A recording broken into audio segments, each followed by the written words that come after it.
लोकसभा चुनाव का बिगुल बज गया है।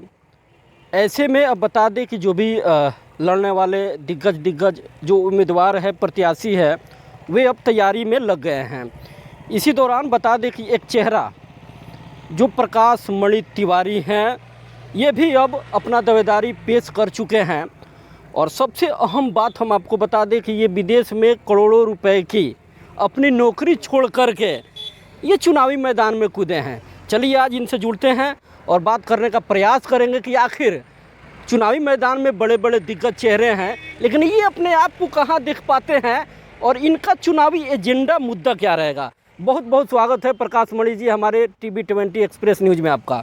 सुभाष जी, आपको धन्यवाद और आपके सभी दर्शकों को मेरा नमन। पहला सवाल, चुनावी मैदान में बड़े बड़े दिग्गज होंगे, आप अपने आप को कहाँ पाते हैं? देखिए, हर क्षेत्र में बड़े बड़े दिग्गज हैं और उसी क्षेत्र में एक मध्यम वर्गीय परिवार का लड़का अपनी जगह बना ही लेता है। किसी भी फील्ड को आप उठा लीजिए, क्रिकेट हो या बॉलीवुड हो या ये पॉलिटिक्स हो, तो हम भी अपने आप को वहीं पाते हैं जहाँ पे सब कोई अपने आप को देख रहे हैं। मैं प्रयास कर रहा हूँ, आप देखे होंगे पिछले 2.5 साल से मतलब मैं ग्राउंड पे हूँ, कैसे लोगों से मिलना जुलना, तो मैं अपने लिए एक ज़मीन बना चुका हूँ और मुझे पता है कि किन किन चीज़ों पे हमें बात करना चाहिए। जो असली मुद्दा है उस पे हमें मिल के काम करना चाहिए। यहाँ पे जो राजनीति हो रही है, जात पात धर्म अलग अलग मुद्दों पे हो रही है।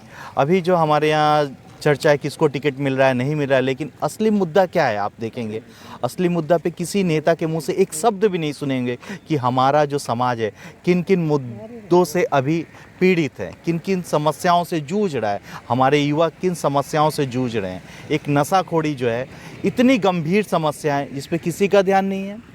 रोड एक्सीडेंट की समस्या इतनी आम हो गई है कि कब किसका लड़का किसका भाई रोड एक्सीडेंट का शिकार हो जाए कहा नहीं जा सकता। मेरा बड़ा भाई इसका शिकार हो चुका है। तो ऐसे ऐसे बहुत सारी समस्याएं हैं। हमारे माता बहनों के लिए किसी भी बाज़ार में एक सुलभ शौचालय की व्यवस्था नहीं है।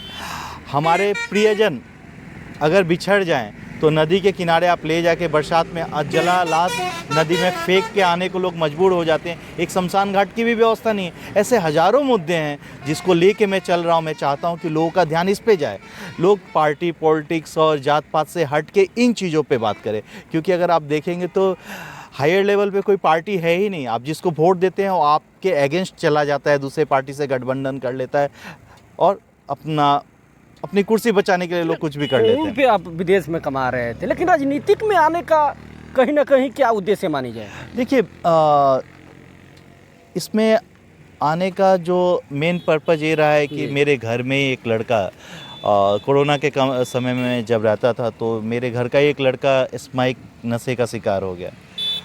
तो उसकी जांच पड़ताल करते करते पता चला है कि हर तीसरे चौथे घर में एक लड़का आज के डेट में नशे के गिरफ्त में जा रहा है, गांजा स्माइक। और ये नशा इतना ख़तरनाक है कि अगर कोई भी लड़का 2.5 से 3 साल तक कंटिन्यू करे तो उसका मौत निश्चित है। और वो जीते जीते भी मतलब मान के चलिए कि वो मरे हुए के समान है, वो सेंसलेस है।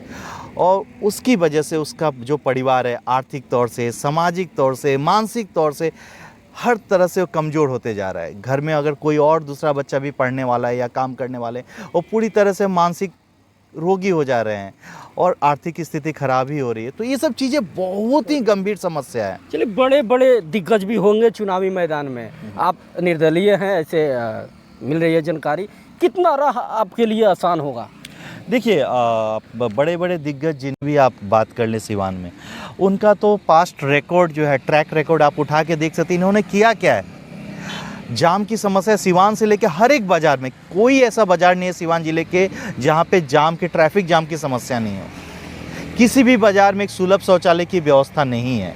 तो मैं तो ये बहुत मूलभूत चीज़ों की बात कर रहा हूँ। मैं बड़े मुद्दों की बात ही नहीं कर रहा हूँ। जो बेरोजगारी है, 3 साल की डिग्री 5 साल में बच्चों को मिल रही है, सब तो बहुत सारी समस्याएं हैं, लेकिन मैं बहुत ही मूलभूत चीज़ों की बात कर रहा हूँ। हमारे दादा परदादा भी स्कूल में जाके बोड़ा बिछा के बैठते थे। हमारे बच्चे भी अगर गवर्नमेंट स्कूल में जाते हैं तो बोड़ा बिछा के ही बैठते हैं। तो चेंजेस कहाँ हुआ है? जिन बड़े नामों की बात करते हैं, बड़े नाम हम लोगों ने इन्हें बनाया है। हम ही उन्हें वोट देते हैं तो वो लोग बड़े नाम हो जाते हैं और अपने आप को बड़ा समझने लगते हैं।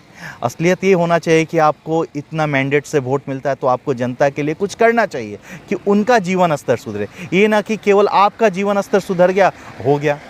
तो यहाँ पे जो भी नेता जीत के जाता है उसका जीवन स्तर सुधर जाता है, उसके साथ पीढ़ियाँ बदल जाती है, लेकिन हम जैसे लोगों के, आम लोगों की ज़िंदगी में कोई बदलाव नहीं आता है। तो अगर आपका मैनिफेस्टो क्या रहेगा, चुनावी मैनिफेस्टो क्या रहेगा? देखिए, मेरा तो मैनिफेस्टो है जो मैं असली मूलभूत मुद्दे हैं, जैसे नशाखोरी हो गया, नशा मुक्त समाज हो हमारा, हर ब्लॉक में कुछ छोटे मोटे कल कारखाने, मैं कहता हूँ गमछा बनाने की भी फैक्ट्री खुले कि पलायन की समस्या रुके हमारे यहाँ। रोडों का चौड़ीकरण हो, जो रोज़ हमारे ज़िले में 10-5 लोग नेताओं की गलती की वजह से मृत्यु के शिकार होते हैं। किसी का भाई, किसी का पति, किसी का बेटा बिछड़ जाता है।